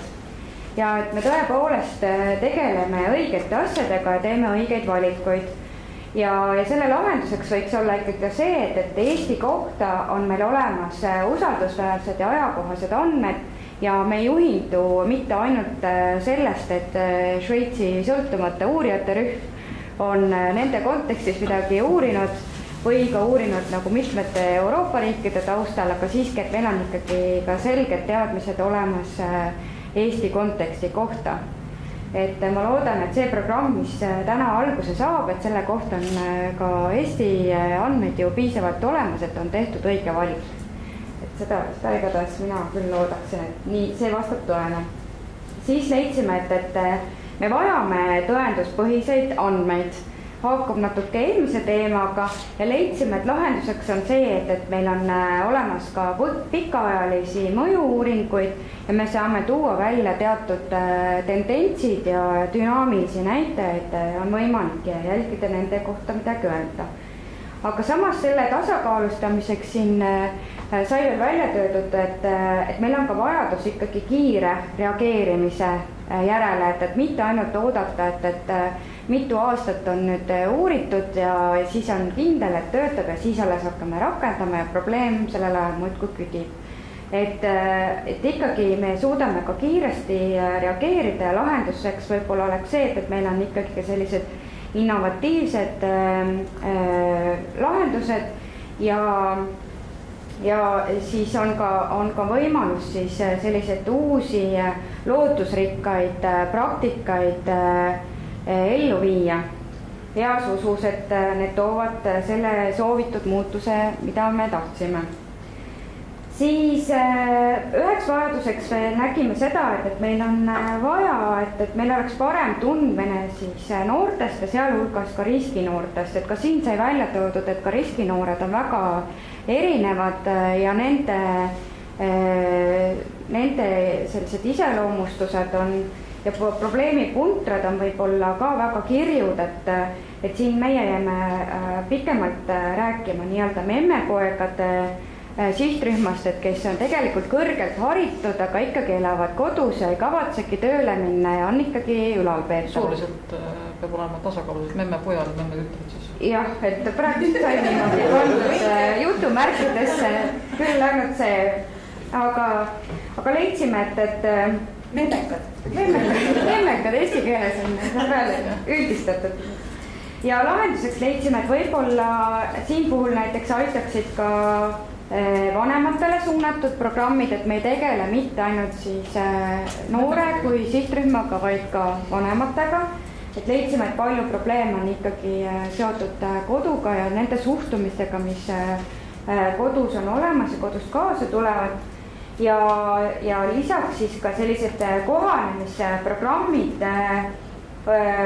uue põlvkonna noortega töötamiseks, et natukene põgusalt rääkisime ka sellest, et mõningate uurijate nägemuse järgi on siis erinevad noorte põlvkonnad, X, Y ja Z põlvkonnad ja nad ongi hästi erinevad ja uus põlvkond ongi selline, et fookus ja keskendumine ongi väga lühiajaline, et ilmselt seda me nagu muuta ei saa, vaid pigem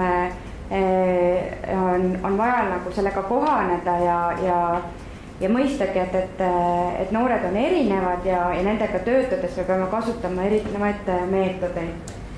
Siis viimase vajadusena sai siia lehe allanurka noorsootöö ja sotsiaaltöö sidustamine, aga selle aruteluga me päris niimoodi edasi ei jõudnud, kuna aeg sai otsa, aga leidsime ka, et siin koostöö sõna juba käis välja, aga meil siis konkreetsemalt, lihtsamalt siis leidsime, et noorsootöö ja sotsiaaltöö omavahel saaksid rohkem kokku, et kas siin tänast programmi vaadates on ju tegemist koostööprogrammiga Justiitsi, Sotsiaali ja Haridus-Teadusministeeriumi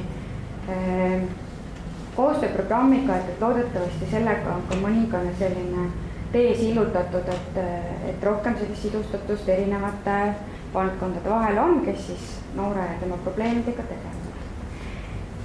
Kommentaare lihtsalt siin meie grupist. tahaks veel midagi öelda? see on lihtsalt see, et kui on, et ma lihtsalt olen oma töös, tegelen just nimelt nagu probleemsete lastega. Et siis me puutume sellega kokku tegelikult, et kui väga suuresti jääb kõlama see tõenduspõhi, siis tegelikult tekib väga, ütleme, lihtsalt töö tegijal tekib hirm võtta vastu väga lihtsad otsused, et seda tuleb nagu tegelikult ka, seda hirmu nagu ka maha võtta, kui on mingid ümarlauad ja asjad, et tegelikult need samad otsused, mis sa teed, et need tegelikult sa võid need vabalt teha. Et see ei muuda sinu tõed, aga tõenduspõhis on see nagu suuremad programmid ja asjad, et et siin lihtsalt seda riski nagu tasub nagu silmas pidada. Aitäh!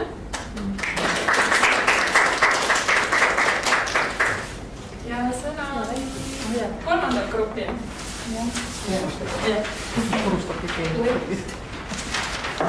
Tegelikult on need asjad hoopis nii. Tegelda need asjad nii. Lihtsalt teada, kuidas päriselt on. Oota, kas nii sa kuidagi nemad ka näeksid mu tööd? Aga kuidagi seda vastust jätta. Äkki saate sinna ette minna ikkagi ja minu poolt. Ja esineda. Ma tõin teile rohkem paberit. Pressisid välja. Keskkonnasäästlik. Kirjutasid suur. Oi, 4 päeva. Nüüd siis üritaks siis hästi lühidalt teha ja peab ütlema, et meie arutelu ühtis esimese rühma aruteluga suurel määral, et me jõudsime tegeleda ka nende erinevate kolmnurkade ja koostööga, seda mainis ka teine rühm, aga me rääkisime siis uuringu tulemiste tõlkimisest sihtrühmani ja leidsime, et selleks võiks olla väga hea juhendi tõlkimine, kommentaarid, täpsustused seal. Ja see ei ole, see oli jutuks või selgituseks ka, kuidas selleks kommunikeerida uuringu tulemusi eri sihtrühmadega? Et see on selleks välja mõeldud. Just, et praktilised lahendused olid üks osa sellest, mida teha. Ja siis teiseks seesama kolmnurk, et kuidas siis poliitika tegijaid, otsustajaid ja uuringu läbiviijaid siis omavahel kokku tuua, kuidas neid koostööd panna tegema, siis me leidsime tegelikult, ma nüüd hüppan ühest kohast teise, et selleks on väga hea näiteks kraadiõppurite kasutamine nii-öelda vahendajatena, et nemad osalevad uuringutes, samas nad vahendavad neid praktilisi probleeme uuringutesse. Ja see on väga hea ja toimiv süsteem, et töötab kraadiõppur. Ja kraadiõppur praktik, kes siis nagu ise töötab antud valdkonnas, aga kes osaleb siis ka nendes uuringutes ja hiljem ka nende uuringu tulemuste esitlemises ja nende tõlgendamises, et see ei ole mitte ainult see, et me tõlgime ühe asja ära, vaid et see, et me räägime ka, et miks see nagu vajalik on. Ja samas leidsime siis, et väga oluline on ka praktikute ettevalmistus, et nemad saaksid aru uuringu tulemustest, et see on üks osa tegelikult nii-öelda selle koostöö loomises.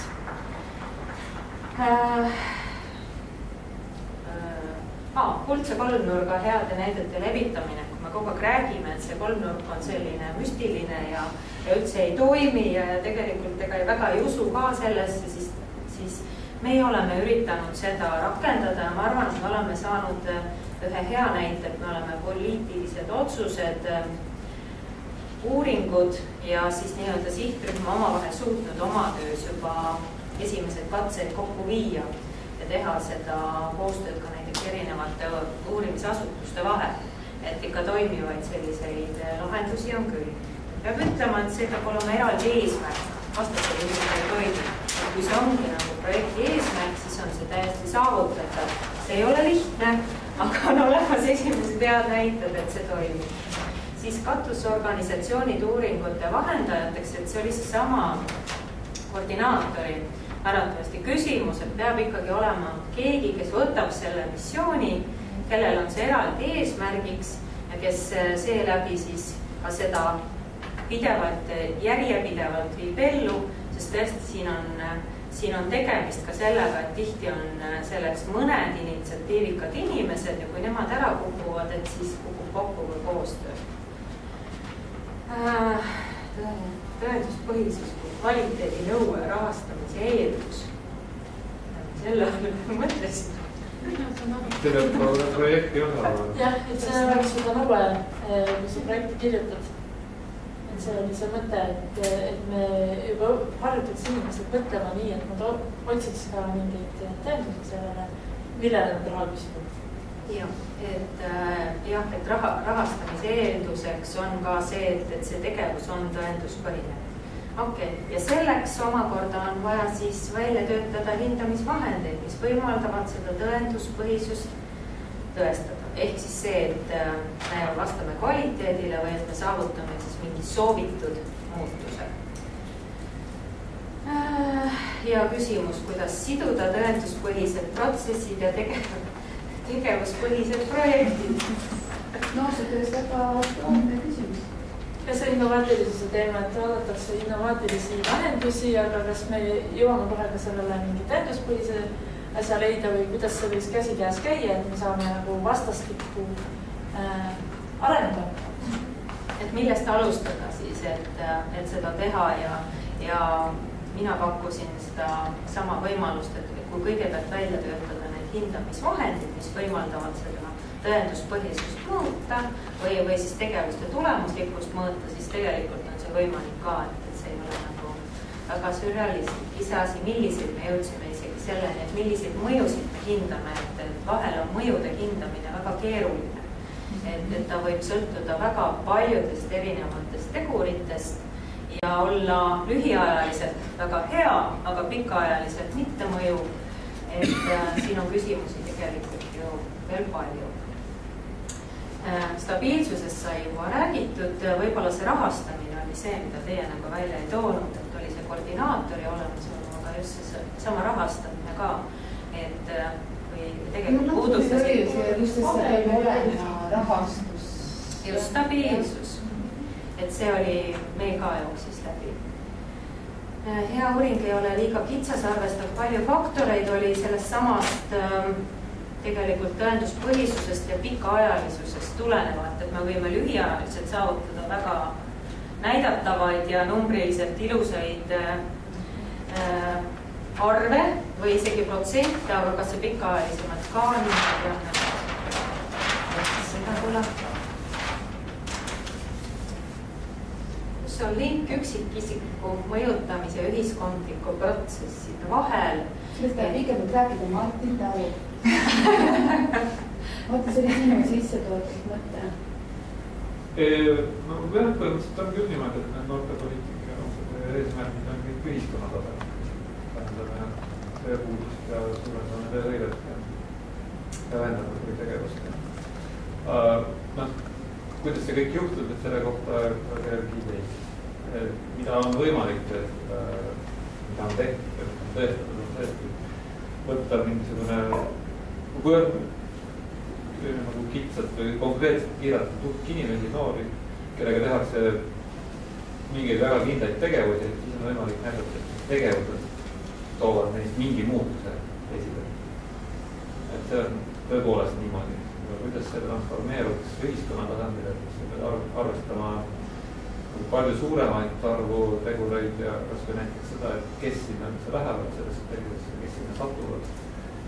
Kuidas see transformeeruks ühiskonna tasandil ja näiteks samas tööhõive või tööpuuduse või nagu nendest erinevates elukäikudes selle kohta tegelikult ideid ei ole.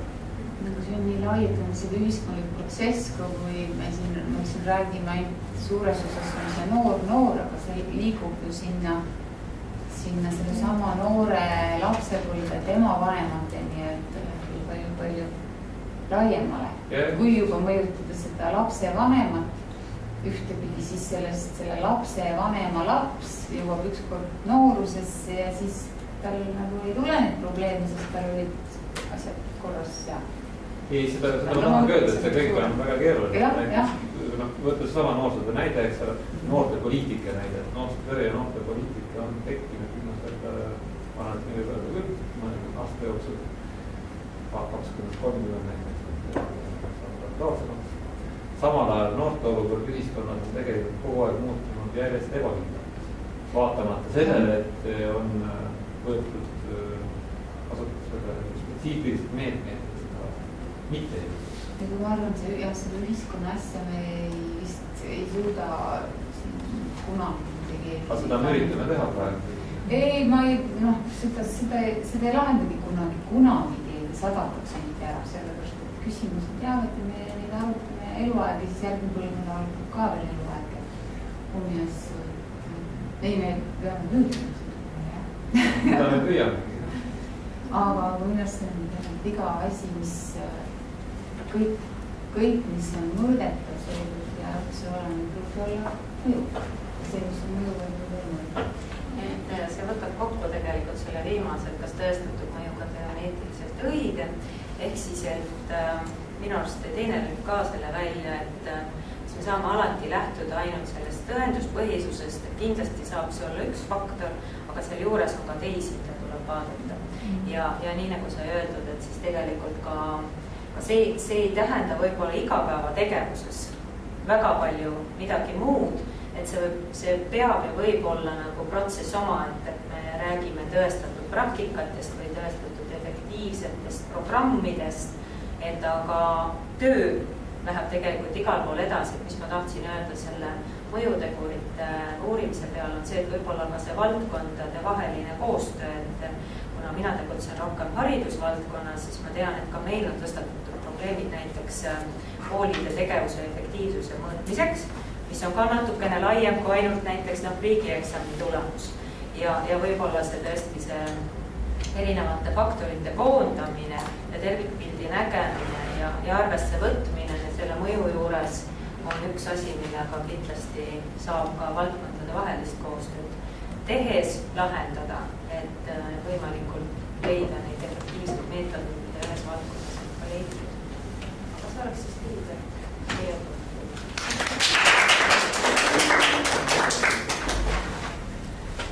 Aitäh teile kõigile nende väärtuslike mõtete eest, et ma arvan, et ma teen niimoodi, et need mõtted ma vormistangi siia tabelisse juba ka sisse, et kui need lähevad kodulehele, siis te näete ka juba oma mõtteid selles ettekandes. Et siis jääb jälg kõigile ja ka rohkematele veel, kes siis internetis tegevus said jälle näevad. Kuidas need otsustajad jõuavad?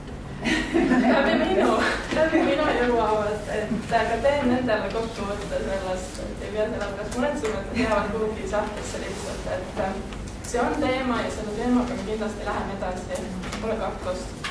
Aitäh teile!